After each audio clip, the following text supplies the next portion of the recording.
오늘 저는 여러분과 함께 형통의 원리라는 제목으로 은혜를 나누고자 합니다. 저는 미국을 여행할 때마다 항상 마음속에 느끼는 것이 있습니다. 그것은 누가 뭐라고 말해도 미국은 지상에서 가장 강한 나라고 지구 위에서 가장 잘 사는 부자 나라라는 것입니다. 물론 오늘날 미국은 국민들의 과소비로 인하여 또한 정부 지출의 과다로 인하여 천문학적인 무역 적자와 재정 적자로 말미암아 고민을 하고 있지만은 그럼에도 불구하고 미국은 거대한 국토와 한없는 자원을 가지고 있는 나라로서 국민 전체가 별로 염려 근심하지 않고 아주 번영을 누리면서 잘 살아가고 있습니다. 이와 같은 형통한 나라를 볼 때 저는 마음 깊숙이 질투 비슷한 부러움을 느끼지 아니할 수가 없습니다. 그러나 제3세계를 여행할 때는 상황이 달라집니다. 제3세계 사람들은 모두 다 한국의 올림픽을 부럽게 생각하고 한국의 급속한 경제 성장을 입에 침이 마도록 칭찬을 하고 있습니다. 그런 말을 들으면 왜 잘 사는가 보다 이런 생각이 떠오르게 됩니다. 그리고 마음이 뿌듯하고 우리 조국에 대한 자랑도 마음속에 가득하게 됩니다. 낭패와 실망에 허덕이는 것보다 형통하게 사는 것이 보기에도 얼마나 좋고 듣기에도 얼마나 좋은지 모릅니다. 우리 일가 친척 형제라도 잘 산다는 소리 들으면 듣기 좋지만은 못 살고 낭패에 취해 있다는 말을 들으면 마음에 고통스럽습니다. 저는 미국에서 국민일보를 보다가 내 자매가 아버지의 생활에 짐을 들어주겠다고 독약을 먹고 자살을 기도했다는 기사에 접해서 남날이 캄캄하고 아예 망령자실한 그런 심정을 느꼈습니다. 가난이란 삶의 희망을 빼앗고 인간의 삶의 존엄성조차 짓발로 버리고 맙니다. 가난하되 낙심하지 아니하고 욕되지 아니하고 굳건하게 살아가는 그 정신적인 자세는 칭찬할 만한 일이지만 가난 그 자체는 저주이지 결코 축복이 아닌 것입니다. 하나님께서는 우리들이 모두 다 예수를 믿고 형통하기를 원하십니다. 요한 3세절에 사랑하는 자여 내 영혼이 잘됨같이 내가 범사에 잘되며 강건하기를 내가 강구한다고 말하셨습니다. 도적이 오는 것이 두적질하고 죽이고 멸망시키는 것뿐이요 인자가 온 것은 양으로 생명을 얻게 하되 풍성히 얻게 하려 왔다고 말씀하신 것입니다. 하나님께서는 애굽에서 430년 동안 종살이하던 이스라엘 백성을 모세를 통하여 인도하여 내시고 그 다음 모세가 나이 많아 세상을 떠매 여호수아에게 그 지도권을 넘겨주셨습니다. 그리고 여호수아가 이스라엘 백성을 성공적으로 가나안 땅으로 이끌어갈 수 있는 형통의 원리를 말씀해 주셨습니다. 오늘 여호수아에게 하나님이 주신 그 형통의 원리를 가지고 우리도 깨달아서 형통 속에 살 수 있는 길을 모색해 보고자 하는 것입니다. 첫째로 하나님께서는 여호수아에게 꿈을 주셨습니다. 여러분 이스라엘 백성들에게 젖과 꿀이 흐르는 가나안 땅으로 가자 이렇게 말씀하실 때 그것이 우리 마음속에 얼마나 형용할 수 없는 영롱한 꿈을 주지 않습니까? 430년 동안 종살이하며 짓밟히고 허덕인 사람들에게 꿀이 흐르고 젖이 흐르는 자유의 땅 가나안이 주어진다고 할 때 그 마음속에 얼마나 찬란한 꿈이 살아나지 않겠습니까? 바로 여호수아에게도 하나님께서는 젖과 꿀이 흐르는 가나안 땅의 분명한 지경을 말씀해 주므로 이것이 너희 것이다. 너는 이 백성으로 이것을 정리하여라. 이러므로 부풀어 오르는 마음속에 꿈을 심어 주신 것입니다. 히브리 격언에 꿈이 없는 백성은 망한다고 그렇게 말하고 있는 것입니다. 꿈이 없으면 사람들마다 희망을 잃어버리고 맙니다. 내일에 대한 꿈이 없는데 무슨 희망을 가지고 살겠습니까? 희망이 없으면 사람들은 감사하게 행합니다. 절대로 되라고 타락해버리고 마는 것입니다. 오늘 재미 한국 청소년들의 심각한 문제가 미국에는 한국 사회에 크게 부각되고 있습니다. 그래서 미국의 교회 지도자들이 금년 4월에 저로 하여금 미국에 와서 미국 뉴욕에서 청소년들을 선도할 수 있는 회관을 설립할 수 있기 위해서 큰 성회를 인도하고 모금을 해달라는 부탁을 받았었습니다. 왜 그러냐면 한국에 있는 사람들이 미국에 이민을 가서 이민살이에 자리를 잡기 위해서 아침 일찍 일어나서 저녁 늦게까지 정신없이 일을 합니다. 그리고 자녀들은 학교에 입학을 시켜놨습니다. 그러면 학교에서 자동적으로 선생들이 잘 키워줄 것으로 생각하는데 그렇지 않습니다. 한국의 자녀들이 학교에 입학을 하고 보니 어느 장벽에 부딪힙니다. 아무리 들어도 무슨 말인지 한마디도 알아들을 수가 없습니다. 하루 종일 학교에 가서 멍하니 공중만 쳐다봅니다. 귀에 들려오는 것은 하나도 의미를 깨달을 수 없습니다. 책을 읽어봐도 깜깜합니다. 이러기 때문에 그만 학교 가는 것이 싫어집니다. 절망하고 맙니다. 자녀들의 마음속에 꿈을 잃어버리고 말았습니다. 부모들은 자녀들이 학교에 잘 가는 줄 아는데 그때로부터 학교에는 가지 않습니다. 학교 간다고 집 밖에 나와가지고서는 나쁜 깽 든다고 모여서 나쁜 짓을 합니다. 이래서 미국 대도시마다 한국 청소년들이 깽단이 조직이 되어서 그들이 무기를 가지고 한국 상점들을 침공해 들어가서 사람을 죽이고 물건을 빼앗고 한국 가정들만 틉니다. 이것은 미국에 있는 한국 사회의 거대한 문제와 도말한 것입니다. 왜 청소년들이 이렇게 될까요? 그들은 미국 사회와 그 문화의 어느 장애로 말미암아 적응할 수 없으므로 꿈을 잃어버리고 말한 것입니다. 꿈을 잃은 청소년들은 자동적으로 방종하게 되고 타락하게 되고 마는 것입니다. 이러므로 여러분, 사람들이 마음속에 꿈을 가진다는 것은 만난을 무릅쓰고 나갈 수 있는 희망을 얻을 수 있지만 꿈을 잃어버리면 인간은 파탄이 되는 것입니다.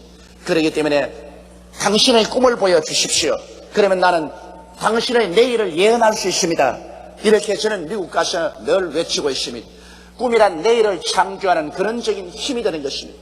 마음속에 꿈이 있는 사람은 하나님께서 그와 함께 역사하는 것입니다. 그렇기 때문에 하나님의 성령이 오시면 젊은이에게는 환상을, 늙은이에게는 꿈을 심어주겠다는 것입니다. 그래서 내일에 대한 위대한 삶을 설계할 수 있도록 해주시는 것입니다. 오늘 우리 한국 정부도 국민들에게 분명한 꿈을 제시해야 이렇게 혼란한 민주화의 과정을 무사히 넘겨갈 수가 있는 것입니다. 정부가 국민들에게 대해서 통일에 대한 분명한 꿈을 주어서 모든 사람들이 중구난방으로 모두 다 자기 혼자 힘으로 통일하겠다는 혼란을 피하게 할 수가 있는 것입니다. 또한 민주화에 대한 분명한 꿈을 주어서 하루빨리 지방자치제도 하고 지방자치장들도 선거하는 이러한 것을 보여주므로 혼란을 피할 수가 있는 것입니다. 노동자, 농민, 도시, 빈민들에게 삶을 이어갈 수 있는 정부적인 정책과 꿈을 보여줘야만 되는 것입니다.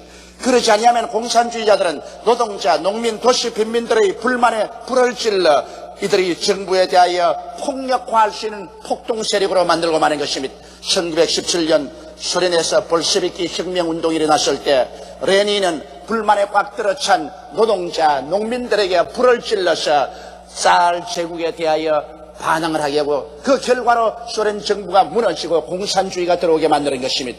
이러므로 언제나 꿈을 잃어버렸었을 때 여기에 불만의 세력을 불어넣으면 큰 폭력화되고 마는 것입니다. 이러므로 오늘 이 시간에 정부는 반드시 우리 국민에게 밝은 꿈을 제시해주고 이 민족을 안정시키고 이끌어가야만 되는 것입니다. 기업가는 노동자들에게 꿈을 심어주므로 극한 노사 분쟁을 피할 수가 있는 것입니다. 기업가와 노동자가 함께 가꾸어 열매를 나누는 꿈나무로 만들어야만 되는 것입니다. 기업가만 독점하는 것도 아니고 노동자만 독점해서는 안 되는 것입니다. 노동자의 억지나 기업가의 착취는 산업을 마비시키고 모두의 경제를 파탄에 이르게 만 것입니다. 이러므로 여러분, 꿈이 없는 백성은 망한다는 말은 참말입니다. 서양속담에 벌레의 눈을 가진 민족은 망하고 새의 눈을 가진 민족은 흥한다고 말한 것입니다. 우리 모든 사람의 가슴 속에 영롱한 내일에 대한 꿈이 심어질 때 성통의 원리는 역사하기 시작한 것입니다. 우리 주 예수 그리스도의 십자가를 통하여 낭패와 절망에 취한 사람들에게 영롱한 꿈을 심어줍니다. 십자가야말로 이 세상에 부인받고 인신에게 꿈을 심어주는 꿈나무가 되는 것입니다. 예수님은 십자가에 올라가셔 몸을 찢고 피를 흘리셨습니다. 그러나 몸 찢고 피를 흘린 것이 아무 의미가 없는 종교적인 의식에 불과한 것이 아닙니다. 우리들에게 분명한 꿈을 심어주는 꿈나무가 된 것입니다. 예수 그리스도의 십자가 앞에 나올 때 죄를 짓고 불의하고 추악한 사람들이 그 십자가의 꿈나무의 열매를 먹고 죄사함을 받고 의롭게 될 수가 있는 것입니다. 그러므로 십자가는 죄인을 의로 만드는 꿈나무인 것입니다. 또한 예수 그리스도의 십자가 앞에 나올 때 하나님께 버림받고 하나님과 원수된 사람이 그리스도를 통해서 하나님과 화목을 이루고 하나님의 성령이 우리 속에 들어오셔서 우리가 하나님을 향해서 아바 아버지라고 부를 수 있게 되는 것입니다. 이 얼마나 소망찬 일이 아니겠습니까? 예수 그리스도의 십자가 꿈나무를 통해서 이 세상에서 병들고 버림받고 죽을 수밖에 없는 인생이 치료의 소망을 가질 수가 있는 것입니다. 제가 십자가에서 우리 연양을 친히 담당하시고 병을 짊어지고 가셨으므로 예수 그리스도의 십자가를 통하여 우리들은 세상에서 고칠 수 없는 질병을 가지고 있더라도 이것을 극복하고 이길 수 있는 꿈을 소유할 수가 있게 되는 것입니다. 십자가를 통하여 우리는 낭패와 실망과 저주에서 벗어날 수 있는 꿈을 얻을 수가 있습니다. 예수님께서는 아담 이후로 저주를 받아 가시와 은거키에서 피투성이가 되는 사람들을 위해서 대신 십자가의 고난을 짊어지신 것입니다. 저는 우리의 모든 저주를 한 몸에 짊어지신 것입니다. 그래서 그런 십자가에서 저주를 청산하고 대속함으로 말미암아 저주에서 허덕이며 낭패와 실망과 패배에 먹는 사람들이 십자가 밑에서 새로운 소망을 얻습니다. 나도 할 수 있다, 하면 된다, 해보자는 그런 꿈을 얻을 수가 있는 것입니다. 왜냐하면 주님께서 저주를 제하여버려 주시기 때문인 것입니다. 우리는 십자가에서 영원한 죽음을 멸하고 지옥을 멸하고 하나님이 예비한 아름다운 천국에 들어갈 수 있는 꿈을 얻을 수가 있습니다. 십자가는 우리가 부활해서 영생 천국을 누릴 수 있는 꿈을 우리 마음속에 심어주는 것입니다. 이러기 때문에 예수 그리스도 앞에 나오면 이 세상에 아무리 낭패와 실망을 당하고 버림받은 사람이라도 찬란한 꿈을 그 마음속에 얻을 수가 있는 것입니다. 십자가 밑에 나와서 꿈을 얻을 수 없는 사람은 영원히 버림받은 사람인 것입니다. 십자가 밑에 나와서 우리 영혼이 잘됨같이 범사에 잘되며 강건하고 생명을 얻되 넘치게 얻는 영롱하고 활활 타오르는 마음속에 꿈을 얻으면 그 꿈을 가지고 밖으로 나가서 눈에는 아무 증거 안 보이고 귀에는 아무 소리 안 들리고 손에는 아무 잡히는 것 없어도 믿습니다로 밀고 나갈 수 있는 용기가 주어지게 되는 것입니다. 이러므로 오늘날 십자가는 우리 인류의 위대한 구원의 꿈나무인 것입니다. 십자가를 통하지 않고 온전한 꿈을 얻을 수 있는 사람은 이 세상에 아무도 없을 것입니다. 둘째로 우리가 꿈을 가졌으면 이제 그 꿈을 성취할 수 있는 근원적인 힘인 하나님을 믿어야만 되는 것입니다. 아무리 넓은 땅을 개간해도 물을 대을 저수지가 없이는 그 땅을 황무지에 불과한 것입니다. 이와 같이 우리 인간이 아무리 찬란한 꿈을 가졌어도 그 꿈을 이룰 수 있는 하나님의 능력이 우리 뒤에서 밀어주셔야만 되는 것입니다. 오늘 인본주의자의 태도는 인생을 살아갈 때 인간의 청춘을 의지하고 교육, 금전, 지위, 명예, 권력 등을 자원으로 삼고 살아가는 것입니다. 그러나 여러분 정변이 다가오는지 세태가 변화되면 인간의 청춘, 교육, 금전, 지위, 명예, 권력 등은 하루아침에 휴지같이 우겨지고 마는 것입니다. 인간은 아무것도 스스로 영원히 유지할 수 있는 자원을 갖고 있지 못합니다. 이러므로 여러분 오늘 우리들은 모두 다 진실로 영원히 사라지지 않은 힘을 얻기 위해서는 인본주의에서 신본주의로 돌아서야만 되는 것입니다. 하나님 중심으로 모시고 하나님을 의지해야 됩니다. 하나님만이 저 무한한 천국을 지었었습니다. 저 수많은 별들을 지었었습니다. 이 넓은 땅과 저 푸른 바다를 지었었습니다. 무한한 자원을 하나님이 만드신 것입니다. 이러므로 전지전능 무소부지하신 하나님이 우리의 자원이 될 때 우리들은 담대할 수가 있는 것입니다. 불가능에 도전할 수 있습니다.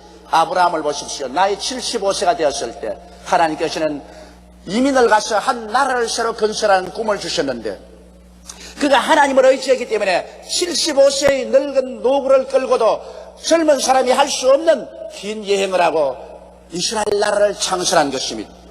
모세를 보십시오. 80이 되어서 눈도 어둡고 귀도 어둡고 보통 사람 같으면 절대로 할 수 없는데도 불구하고 호렙산에서 하나님께로부터 꿈을 얻고 난 다음에 하나님을 의지하자. 하나님을 의지하는 그 능력으로 지팡이 하나만 짚고서 430년 동안 종으로 붙잡고 있는 방대한 거국인 애굽을 대적해서 이스라엘을 구원하러 나갔던 것입니다. 그리고 그는 그것을 성공시킨 것입니다. 만일 하나님을 믿지 않았다면 조그마한 초립동 다윗이 절대로 골리앗을 대항해서 싸우러 나가지 않을 것입니다. 블레셋 장군 골리앗은 유명한 장군이요 부척 장신이요 그의 힘은 정말 역발산 기계서에 있었습니다. 이와 같은 골리앗을 대결해서 그를 이기고 나겠다는 조그마한 초립동 다윗은 전지전능 무소부지하신 하나님을 믿는 믿음을 가졌기 때문에 이와 같은 모험을 할 수가 있는 것입니다. 그러므로 믿음은 위대한 자원이 됩니다. 만난을 무릅쓰고 나아갈 수 있는 힘이 되는 것입니다. 이렇기 때문에 예수 그리스도를 구주로 모시고 하나님을 아버지로 섬기고 아버지를 믿는 그 믿음을 가져야 우리는 형통의 삶을 살 수가 있습니다. 그렇지 않으면 우리가 곧 우리 환경을 바라보고 두려워하면서 마음이 위축되고 마는 것입니다. 셋째로 우리가 형통한 삶을 살기 위해서는 강하고 담대해야 되는 것입니다. 왜냐하면 인간은 근본적으로 불안한 존재인 것입니다. 인간은 태어나서 죽을 때까지 어디에서 와서 왜 살며 어디로 가는지를 모르는 불안한 존재인 것입니다. 인간은 내일 일을 모를 뿐 아니라 당장 순간 후에 일어날 일도 모르는 것입니다. 그렇기 때문에 인간은 한없이 불안한 존재인 것입니다. 또한 우리가 살고 있는 이 시대는 불안의 시대인 것입니다. 정치적으로 불안하고 경제적으로 불안합니다. 군사적으로 불안하고 국제적으로 불안합니다. 모든 것이 유동하고 무엇 하나 확실히 신뢰할 수 있는 것은 없습니다. 이렇기 때문에 인간은 불안 속에 살고 있습니다. 불안은 인간을 좌절시키고 위축시키는 것입니다. 인간은 이 불안한 마음을 어찌하니 진정해 보려고 술을 마시기도 하고 담배를 피기도 하고 마약에 중독이 되기도 하는 것입니다. 술이나 담배나 마약 같은 것은 우리 사람의 마음에 불안을 해소하기 위해서 인간이 만든 지팡이에 불과한 것입니다. 그러나 그런 지팡이가 우리 마음속에 완전한 안정을 줄 수가 없는 것입니다. 베드로를 보십시오. 베드로와 그 제자들이 함께 배를 타고 밤바다를 지나가는데 무서운 풍랑이 다가왔었습니다. 그들은 마음이 불안하고 초조했습니다만 바다 위에 유령과 같은 물체가 걸어오기 때문에 정말 놀라서 큰일 났습니다. 그럴 때 예수님께서 두려워 말라 나다고 말하셨습니다. 그럴 때 베드로가 말하기를 만일 주시어는 나로 하여금 명하여 물으로 걸어오게 하소서라고 말하셨습니다. 예수께서 오라고 하며 베드로는 예수님의 말씀을 가지고 강하고 담대했었습니다. 그런 캄캄한 밤바다 풍랑 이런 곳에 배에서 쩌벅쩌벅 걸어 나갔었습니다. 강하고 담대한 믿음을 가지고 나갈 때 그런 무리로 걸을 수 있었으나 곧장 일진 광풍이 불어오고 찬물이 얼굴을 덮치며 그만 그런 바람과 파도를 바라보고 마음에 두려움이 들어오자 물에 가라앉고 마는 것입니다. 오늘날 우리들도 성공적인 인생을 살아가다가도 환경을 바라보고 불안과 공포증이 마음에 다가오면 그만 우리는 실패의 늪속에 빠져들어가 버리고 마는 것입니다. 사람은 그 마음이 강하고 담대해야 되는 것입니다. 그래서 두려워 말고 놀라지 말고 할 수 있다 하면 된다 해보자고 나갈 수 있는 용기가 있어야 되는 것입니다. 이렇게 하기 위해서는 하나님의 말씀을 늘 묵상해야 되는 것입니다. 하나님 말씀만이 우리의 마음속을 강하고 담대하게 만들어주는 것입니다. 환경을 바라보고 세상 사람 말을 들으면 마음이 불안해지고 초조해지는 것입니다. 그러나 말씀은 여러분과 나에게 용기와 희망을 넣어주는 것입니다.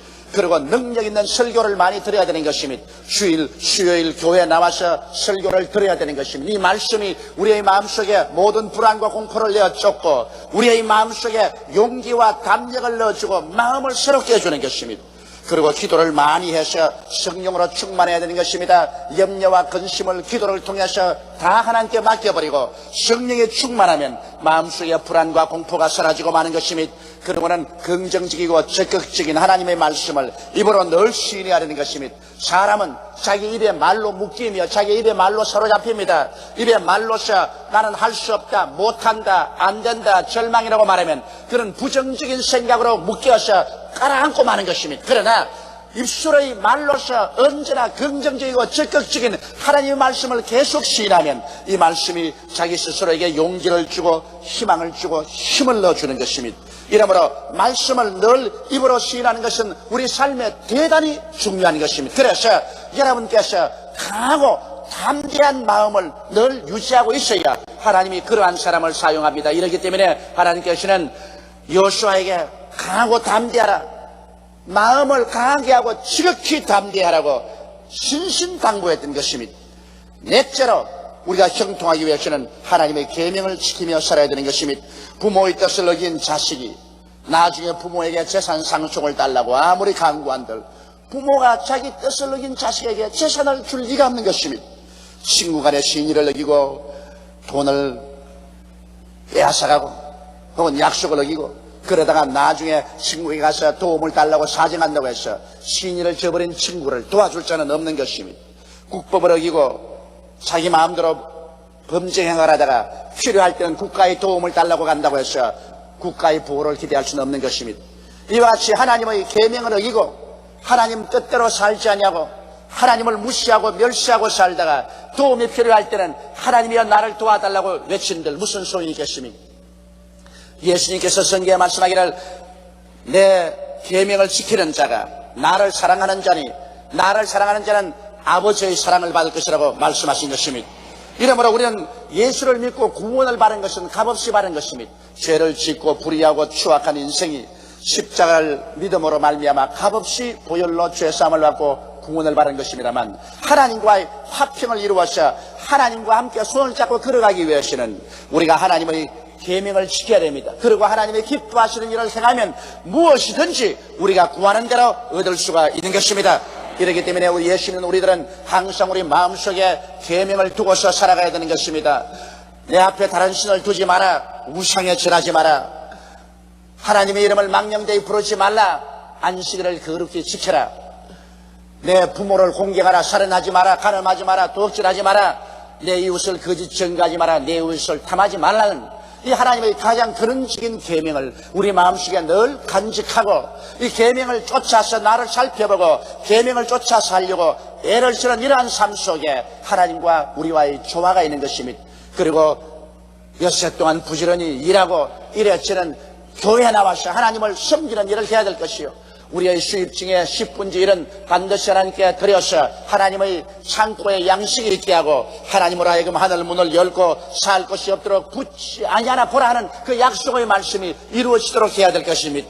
이와 같은 하나님의 계명을 지키고 하나님을 기쁘시게 하는 이러한 삶을 살 때 우리는 강하고 담대하게 하나님께 나와서 주의 도우심을 구할 수가 있습니다. 성경은 말씀하기를 너희가 없는 것은 구하지 아니하며요 구하여도 받지 못하면 성령으로 설려고 잘못 구함이라고 말하셨습니다. 우리가 하나님 계명을 지키고 살면서 하나님 앞에 필요한 것을 구할 때 오늘날 또 하나님은 우리에게 응답하여 주십니다. 무엇인지 내 이름으로 내게 구하면 내가 시행하리니 이런 아버지로 하여금 아들로 인하여 영광을 얻으시게 하림이라고 말씀하신 것입니다.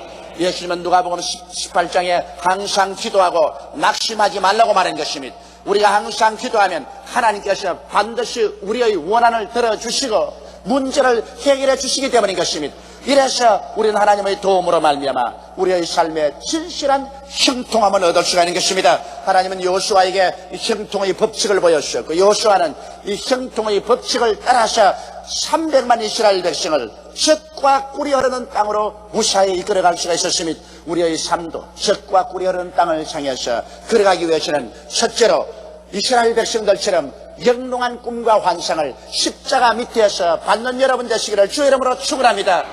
내 영혼이 잘됨같이 범사에 잘되며 강건하게 되는 꿈과 환상을 마음속에 가진 자만이 내일을 창조해 나갈 수가 있는 것입니다.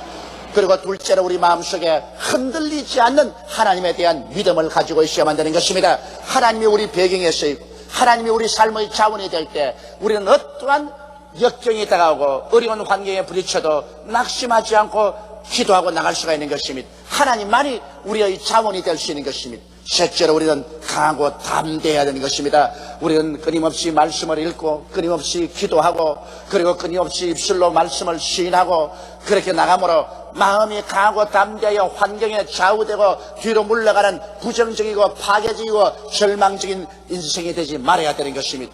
그리고 넷째로 우리는 성령 충만하여 하나님 계명을 지키고 계명을 따라서 살도록 애를 써야 될 것입니다. 이와 같이 애를 쓸 동안에 하나님께서 우리를 기뻐하시고 성령으로 도와주실 것입니다. 내일은 오늘보다 다음 달은 금번달보다 명년은 금년보다 더 나아지는 형통의 삶을 이 네 가지 하나님의 법칙을 통하여 우리는 가져올 수 있게 되는 것입니다. 하나님은 여러분 한 사람도 낙오자가 되기를 원치 않습니다. 하나님은 여러분 한 사람 한 사람이 모두 다 모든 일에 항상 모든 것이 넉넉하여 모든 착한 일을 넘치게 하기를 원하시고 계신 것입니다. 우리 주 예수 그리스도의 은혜를 너희가 알거니와 저가 부유하신 자로서 너희를 위하여 가난하게 되시면 저희 가난하심으로 인하여 너희로 부욕케 하리 하심이라고 성경은 말하고 있는 것입니다. 이처럼 주님은 그 몸을 찢고 피를 흘리심으로 여러분을 형통한 인생으로 살게 되기를 간절히 바라고 있다는 사실을 깨달아 알게 되시기를 주의 이름으로 축원합니다. 다 같이 오 계시게 기도드리겠습니다. 전능하시고 거룩하신 아버지 하나님, 오늘날 사회에 밝은 면이 있는가 하면 또 그 그늘에 가리어서 어두운 곳이 있고 슬픈 것이 있고 절망도 있습니다. 그러나 우리 하나님께서는 만인이 예수님 십자가 밑에 나와서 죄사함을 받고 우리 주 예수 그리스도로 말미암아 우리에게 주어지는 밝고 맑고 환한 영롱한 꿈을 얻고 믿음으로 담대한 심정을 가지고 기도하며 하나님 말씀을 지키고 살아나가므로 하나님의 형통을 받기를 원하시고 계시옵나이다. 하늘이 비를 주면 땅이 열매를 맺는다고 하셨으니 하나님께서 형통케 하시면 형통치 아니할 자가 없습니다. 하나님이 높인 자 낮출 수가 없고 낮추는 자 높일 수가 없습니다. 하나님이 문을 열어놓으면 닫을 자가 없고 닫아놓으면 열 자도 없사옵나이다. 우리 아버지 하나님, 우리 모두 다 깨어지고 회개하고 예수를 구주로 모시고 하나님 중심에 서서 형통의 법칙을 쫓아 살게 도와주시옵소서. 내가 살고 남을 살릴 수 있는 우리들이 되게 도와주시옵소서. 나도 못 살고 남도 못 살게 만드는 이러한 사람들이 되지 않게 도와주옵소서. 오 형통의 하나님 아버지여, 오늘 이 시간에 모든 사람들이 회개하고 예수를 구주로 모시고 형통의 축복 속에 들어갈 수 있도록 도와주옵소서. 우리 주 예수님 이름으로 기도드리옵나이다. 아멘.